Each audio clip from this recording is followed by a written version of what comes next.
اے جہاد سے ڈرنے والو، تم کہیں رہو، موت تو تمہیں آ کر رہے گی، خواہ مضبوط قلعوں میں رہو۔ وہ اللہ کے پیغمبر کی مرضی کے برخلاف بیٹھ رہنے سے خوش ہوئے اور اس بات کو ناپسند کیا کہ اللہ کی راہ میں اپنے مال اور جان سے جہاد کریں،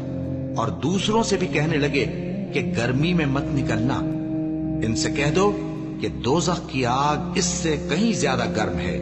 کاش یہ اس بات کو سمجھتے، اور اگر وہ نکلنے کا ارادہ کرتے تو اس کے لیے سامان تیار کرتے،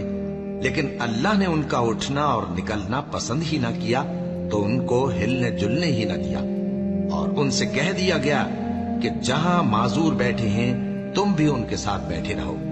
اگر وہ تم میں شامل ہو کر نکل بھی کھڑے ہوتے تو تمہارے درمیان شرارت کرتے اور تم میں فساد ڈلوانے کی غرض سے دوڑے دوڑے پھرتے، اور تم میں ان کے جاسوس بھی ہیں، اور اللہ ظالموں کو خوب جانتا